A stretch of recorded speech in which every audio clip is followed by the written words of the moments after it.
अस्सलाम वालेकुम दोस्तों। आज की इस वीडियो में हम एक ऐसा बहुत अहम सवाल समझेंगे जो तकरीबन हर घर में पूछा जाता है कि आखिर ज़ाबितस के मरीज़ों के लिए कौन सा आटा सबसे बेहतर है। क्या आम गंदम का आटा महफूज है? क्या बेसन वाकई शुगर को कम बढ़ाता है? या फिर जौ, ज्वार, बाजरा और मल्टीग्रेन आटे सिर्फ नाम के सेहतमंद हैं या हकीकत में भी फ़ायदा देते हैं? आज हम सिर्फ अंदाज़ों या आम बातों पर नहीं जाएंगे बल्कि ग्लाइसेमिक इंडेक्स और ग्लाइसेमिक लोड की बुनियाद पर एक वाजिया और साइंसी मुआजना करेंगे ताकि आपको अपने रोज़मर्रा खाने के लिए बेहतर फ़ैसला करने में आसानी हो सके। नाजरीन, इस साइंसी मुआजना को शुरू करने से पहले बताता चलूँ कि आप देख रहे हैं हेल्थ एपे। सबसे पहले अगर हम बात करते हैं गंदम के आटे की यानी होल व्हीट आटे की। होल व्हीट आटे का ग्लाइसेमिक इंडेक्स तकरीबन 62 के आसपास होता है। अगर हम 50 ग्राम की एक रोटी देखें तो इसमें तकरीबन 25 ग्राम कार्बोहाइड्रेट्स होते हैं और इसका ग्लाइसेमिक लोड तकरीबन 15 बनता है। अगर रोटी 100 ग्राम की हो जाए तो इसमें तकरीबन 50 ग्राम कार्बोहाइड्रेट्स होते हैं और ग्लाइसेमिक लोड तकरीबन 30 तक पहुंच जाता है। इसका मतलब ये है कि गंदम का आटा दरमियानी दर्जे में आता है और इसका इस्तेमाल किया जा सकता है, लेकिन मकदार पर ख़ास तवज्जो ज़रूरी है। अब हम बात करते हैं बेसन की यानी चने के आटे की। बेसन का ग्लाइसेमिक इंडेक्स बहुत कम होता है, तकरीबन 15 तक होता है। 50 ग्राम बेसन की रोटी में तकरीबन 20 ग्राम कार्बोहाइड्रेट्स होते हैं और उसका ग्लाइसेमिक लोड सिर्फ 3 होता है। 100 ग्राम में कार्बोहाइड्रेट्स तकरीबन 40 ग्राम होते हैं और ग्लाइसेमिक लोड 6 तक जाता है। इसलिए बेसन को हर ज़ाबितस के मरीज़ों के लिए एक बहुत अच्छा और महफूज ऑप्शन कह सकते हैं, क्योंकि ये खून में शुगर को बहुत आहिस्ता बढ़ाता है। अब हम जौ के आटे की तरफ आते हैं। जौ का ग्लाइसेमिक इंडेक्स तकरीबन 35 होता है, जो कि काफ़ी कम है। 50 ग्राम की रोटी में तकरीबन 22 ग्राम कार्बोहाइड्रेट्स होते हैं और ग्लाइसेमिक लोड 7.7 के करीब होता है।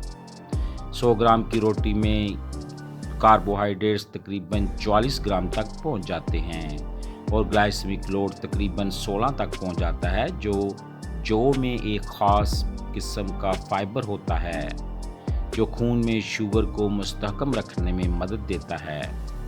इसलिए इसे भी एक बेहतरीन इंतखाब समझा जाता है। अब बात करते हैं बाजरे की।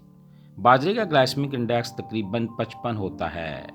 50 ग्राम रोटी में तकरीबन 30 ग्राम कार्बोहाइड्रेट्स होते हैं और ग्लाइसेमिक लोड तकरीबन 16.5 तक बनता है।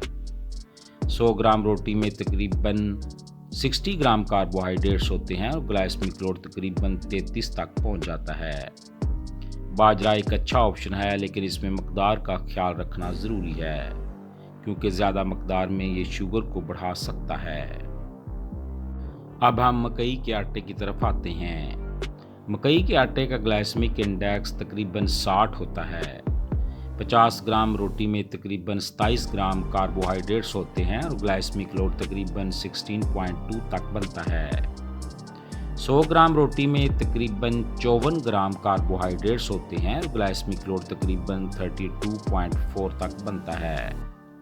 मकई का आटा दरमियानी कैटेगरी में आता है और इसका असर हर शख्स में मुख्तलिफ हो सकता है। अब आखिरी आटा है मल्टीग्रेन आटा। मल्टीग्रेन आटे का ग्लाइसेमिक इंडेक्स तकरीबन 55 तक होता है।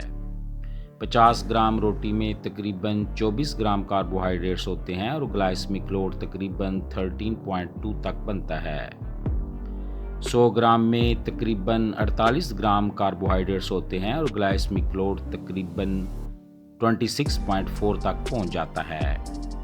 मल्टीग्रेन का फ़ायदा ये है कि इसमें मुख्तलिफ अजनास शामिल होती हैं जो फाइबर को बढ़ाती हैं और खून में शुगर के असर को कम करती हैं, लेकिन ये तब ही फ़ायदेमंद है जब इसमें वाकई मुख्तलिफ अजनास मुनासिब मकदार में मौजूद हों। अगर हम इन तमाम आटों को आसान अल्फाज में समझें तो बेसन और जौ का आटा ज़ैबितस के लिए सबसे बेहतर है, क्योंकि इनका ग्लाइसेमिक लोड और कार्बोहाइड्रेट्स का असर निस्बतन कम और मतवाज़न होता है।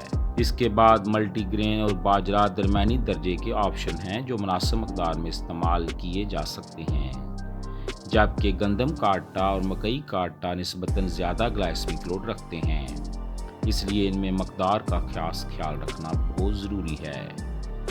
एक बहुत अहम बात यह भी है कि चाहे कोई भी आटा हो, अगर रोटी 50 ग्राम से 100 ग्राम हो जाए तो कार्बोहाइड्रेट्स और ग्लाइसेमिक लोड तकरीबन दुगने हो जाते हैं। इसलिए सिर्फ आटे का इंतखाब ही नहीं, बल्कि रोटी की मकदार भी ज़ैबितस के कंट्रोल में बहुत अहम किरदार अदा करती है।